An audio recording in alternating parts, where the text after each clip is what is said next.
Hello and welcome to this week's episode of Goa Ahead. The polling in Goa is over. We are waiting for the results, and in the meantime, BJP as well as Congress both have claimed victories. Now there is a period of 25 days between polling and results. But what is actually the sense of the ground? What are we hearing from the ground? And how credible are these claims of victories? I have four eminent panelists joining me today. First, I have leader of the BJP, former South Goa MP Narendra Savekar. Narendra Bab, welcome. Next, I have spokesperson and leader of the Congress party, Tulio D'Souza. Tulio, welcome. Third, I have lawyer and political analyst, Cleofat Almeida Coutinho. Cleofat Bab, welcome.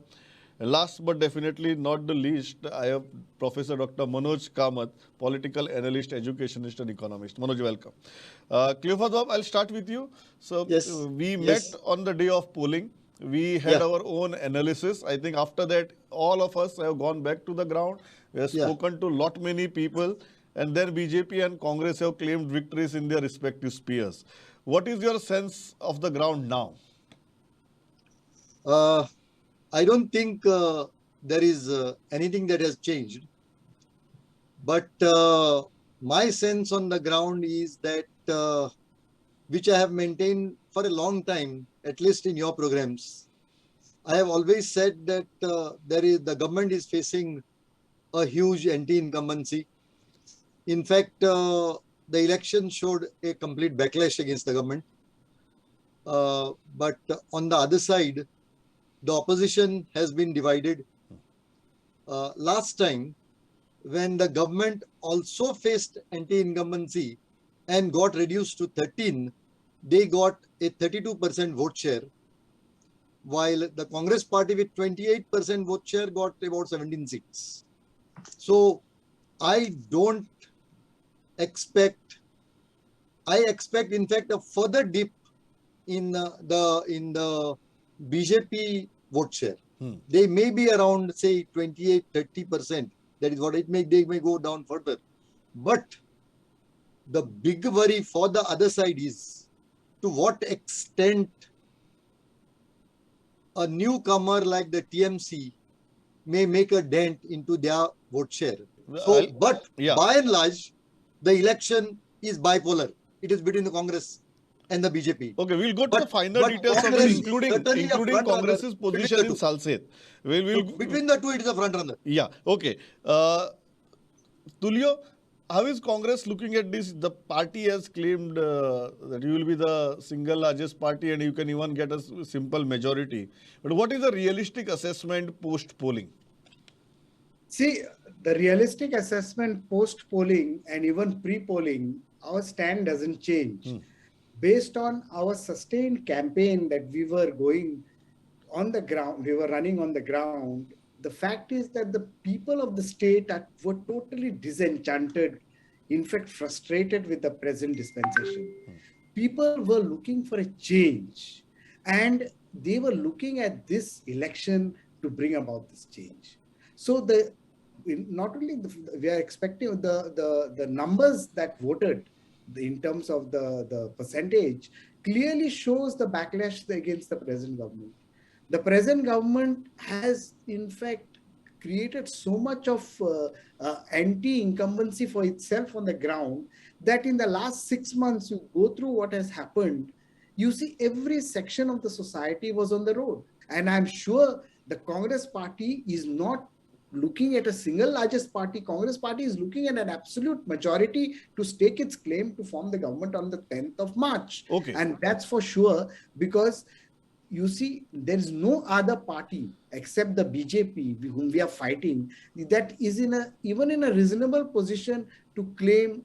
That's, as my co-panelist Cleofat Bab has said, a little distortion in some votes here and there due to some constituency level leaders, either we can't give 2 tickets in a constituency, and constituency level leaders contesting as independents. But then it's a sword that cuts both ways, and one has to only look positively at okay. Whether that sword will cut both ways or not, we'll come to that later. But Narendra Bab, everybody is saying that 80% voting is anti-incumbent.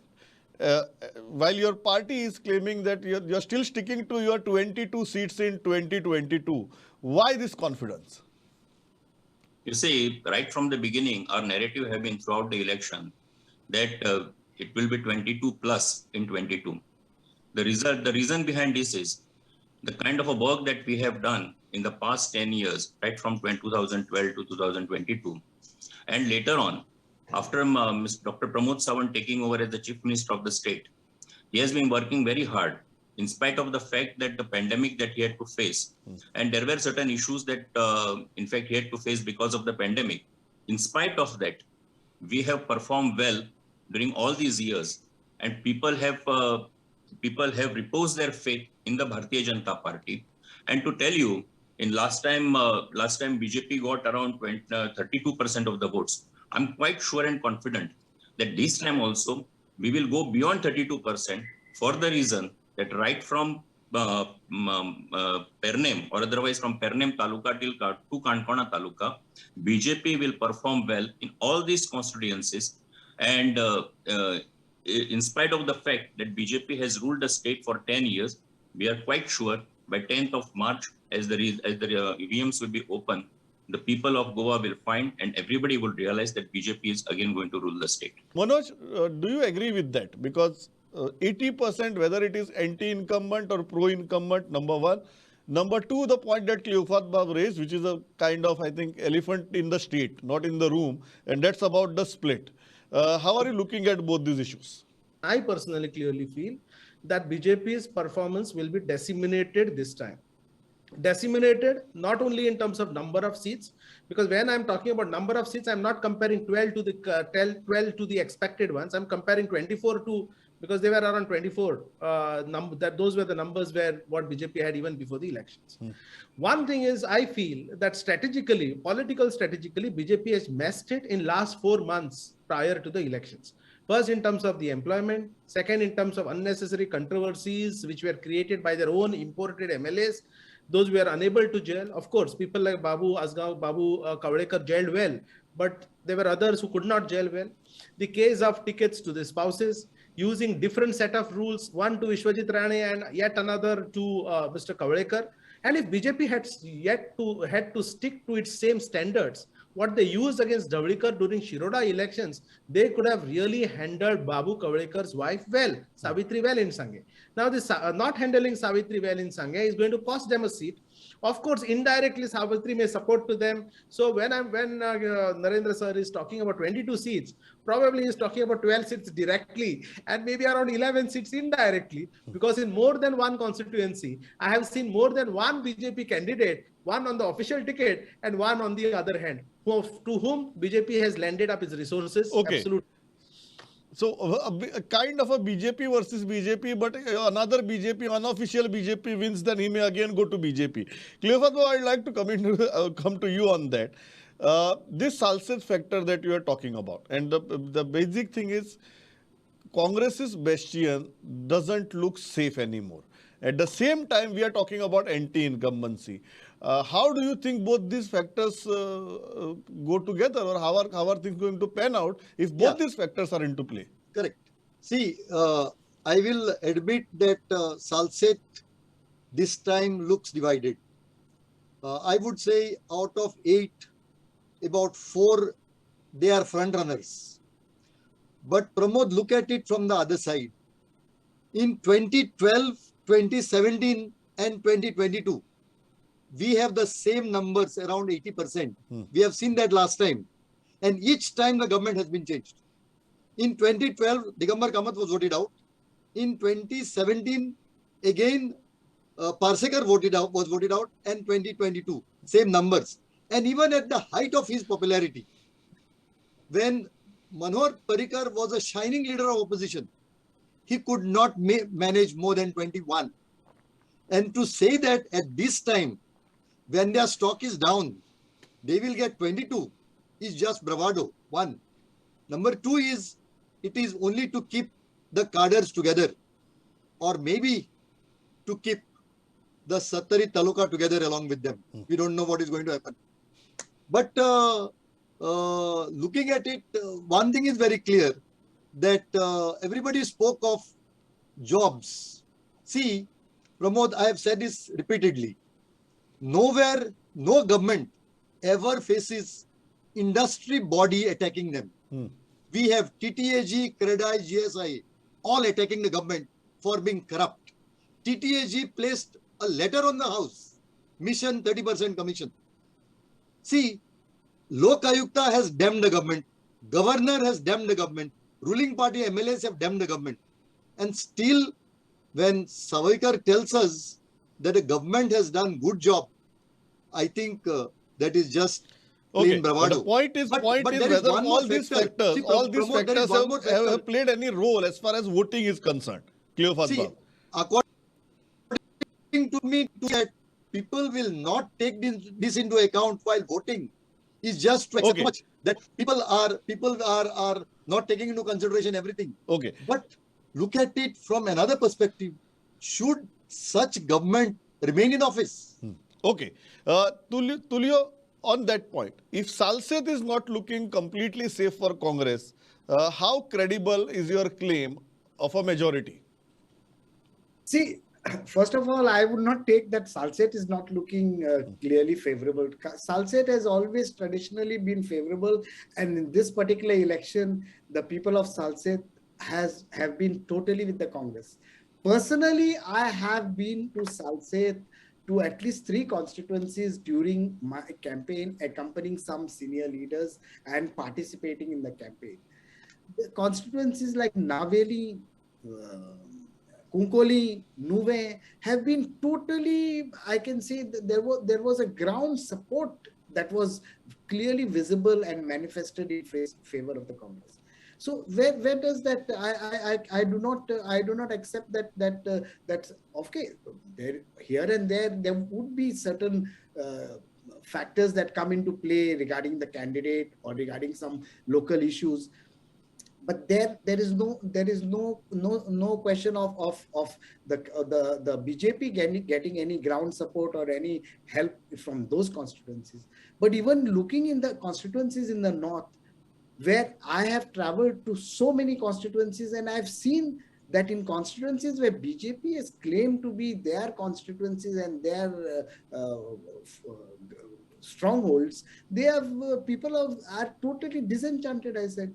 And what is worse is Cleophas has pointed out how the people from the establishment, the industry, the tourism, the mining, and so many other small-scale industry bodies and other industrial bodies have come out strongly against the government. Why? Because the policy and the decisions have been detrimental to the industry and in turn to the people. And it is not that the people are happy. The mining dependents were on the road. Pramod, one more thing. Dependents are on the road. Pramod, so in really 2012, when Digambar formed the government, they lost 4 seats in Salset and still went to form the government. There are about 2 points. Number one, that same question, even Manohar Parrikar at the helm could win only 21. From where does this confidence come for 22 in 22? Number two, there are so many mishaps that happened on the face of an election. How do you justify that? And from is this the arithmetic? Do you think that your party has worked out this seat by seat arithmetic well, and it will tide over all these anti-incumbencies, including your government being in the office for 10 years? Definitely. See, in 2012, BJP won 21 seats. And that time, Mr. Manohar Parrikar, from 2007 to 2012, he was the leader of opposition. And the people of Goa were very much impressed with his performance as a leader of opposition. 1. Number 2, there was anti-incumbency against the Congress because of the corrupt rule from 2007 to 2012. So we won 21 seats and we came to power. So later on, from 2012 to 2022, in between 2014, BJP came to power in the center with Narendra Modi leading the government.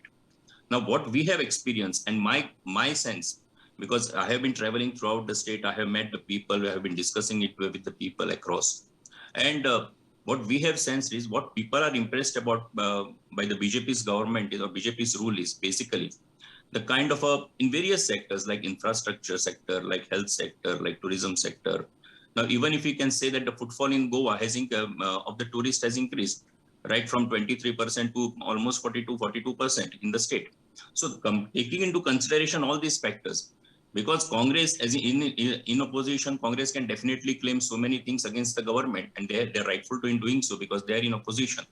But Bharatiya Janata Party, having ruled the state for last 10 years, and in fact, we have been working on the ground, and we have been working each constituency wise, because I have been working right from Mandrem to Kankana, and I know in each constituency, Bharatiya Janata Party has drawn its own strategy, and we have approached the people. We have built our own organization, and we have our own setup.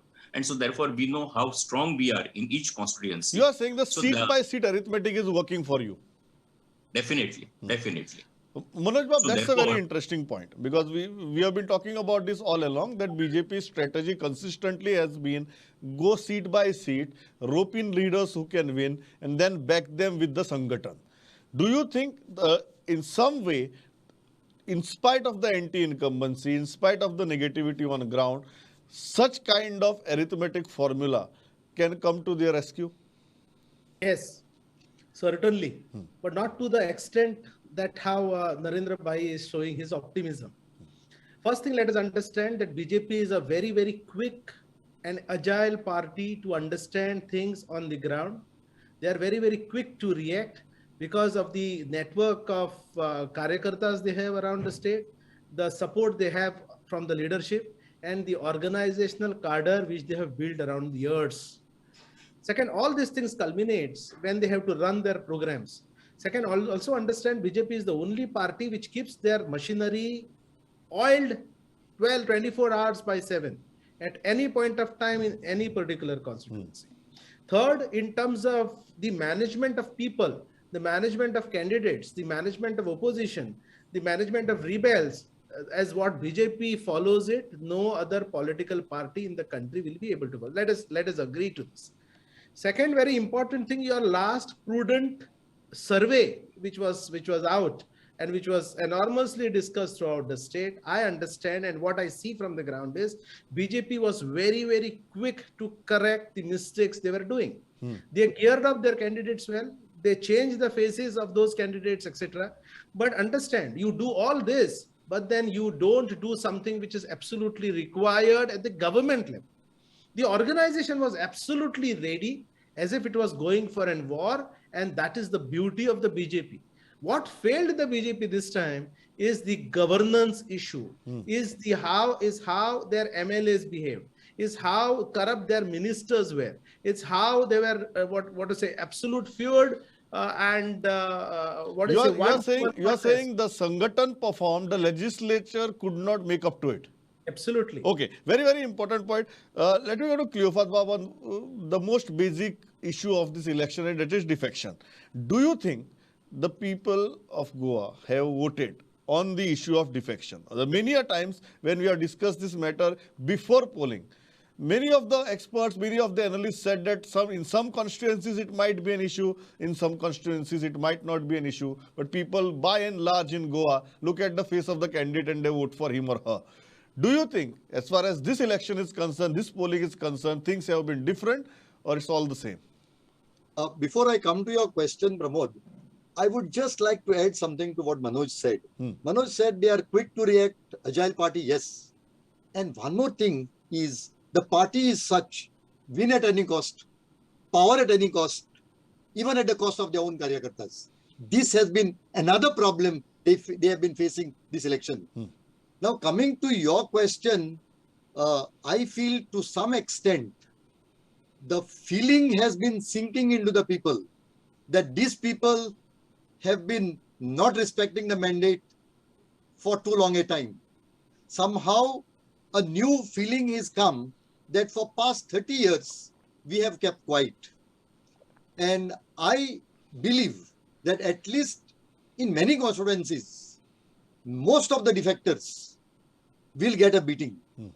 And there is a real hope that many of the defectors who during the last term changed sides would be shown the door by the people. In fact, that is one thing we expect from the people, irrespective of whoever forms the government. At least the people who did not respect the mandate, at least they go home. Yeah. Tulio, your party decided not to give tickets to defectors. You gave many new faces, many fresh faces, untested faces. Do you think that has gone into your favor? And with that kind of an exodus from 17 to 1, do you think the party has been able to capture the imagination of the voter? Because your formula has been completely new, your candidates have been completely new. Do you think the novelty factor has worked on ground? Well said, Pramod Bab. See, first of all, the Congress party had taken a decision that the defectors will not be readmitted and given tickets. And credit to the party that we have stood by that decision and the defectors were not readmitted into the party. It was a conscious decision and that we stood by that decision. And I think the people have appreciated that point. As far as the BJP is concerned, they not only have gone to the game of defections right through this term, breaking the Congress right from the start of the forming the government, to even in the last dying stages of this term, they were still breaking the MLAs and taking them into their fold. If not, they were importing ready-made candidates from the other parties and putting them. You had in Perne, you had in Saligaon, you had in Priol, and you had so many other constituencies. You bring ready-made imported candidates. So what is the type of message that you are going to give to the electorate? That we are not happy. But do you think the electorate has responded to that? Do you think the electorate has responded to that? Over time, the Sangatana, the party organization is working overtime to make amends or to bring a sort of tying up the loose ends and getting the party battle ready in every constituency. But at what cost? And by changing the rules of the game or changing the goalposts itself. Okay. Naren Bab, do you think the split is working to your advantage in spite of all these allegations? In spite of a very, very top-heavy party right now with so many imports, do you think there is one thing that is working to your advantage, probably, is the split on ground? And why do you think Congress is not in a position to win this mandate? You see, it's not a question of, for us, it's not a question of split between the votes or the many political players into the field. It's basically the performance of the Bharatiya Janata Party government and our the performance of the government as well as the governance that we have been in the office for last 10 years. And the strength, that is our strength. And on the strength of that, in fact, we have gone to the people. So now it is for the political analysts to analyze, because Clifford Bab said, because there are too many parties on the field and there are split of votes. So that is how the BJP is going to, it's going to BJP's advantage. But I don't agree with it. It's basically the election fought by BJP on its own strength and on strength of its governance, on strength of its organization. And that is how, in fact, we have gone to the people. This is one thing. Secondly, so far as the people who have in fact been admitted into the BJP or who have joined BJP, maybe in 2019 or otherwise later on also. Now, for that matter, Mr. Rohan Khaunte has joined BJP. It is Jayesh Sargaonkar who has joined BJP, Ravi Naik who has joined BJP. Now, there are people from BJP also who have gone to the other parties, political parties like for Congress or otherwise other political parties also. But what I'm saying is, these people, they have not been imported. It was because they joined BJP, because they have been in the power when Congress rule was there. They have experienced the power. But in spite of that, if you say that BJP is facing an anti-incumbency, then in that case, in spite of that, these people, they prefer to join BJP, maybe in November, December, January, because they were quite sure that elections are scheduled in February. You are saying all these people joined your party in spite of the general perception of anti-incumbency, means there is something more to that. Yeah. That's what the Congress people allege. But in fact, we feel they joined the BJP because they're quite sure and confident that BJP is going to come to power for the third consecutive term. So therefore, all these allegations that the BJP, because these people were imported to party or otherwise we engineered the defection, that is all. Okay. False. Very interesting point. Manoj, final. Do you think it's a very interesting point? If the general perception is such that BJP is losing, if the general perception is such that there is such a massive anti-incumbency, why would people keep on joining BJP? I think a very interesting point from Naren Bab. Final words, yeah. A straight answer to this is that there is a difference between winning elections and forming the government. You can always lose an election and also yet form a government. You can also have one seat elected and then nobody can stop you from getting into the government. And that is one of the statements which was which is echoed in their party lines. So if you have these two kind of things, so one must decide what is more important, whether you have to win and then form the government, or you win or you don't win, but yet you form a government. But understand there is a difference. You may be able to manipulate, maneuver, adjust things only once.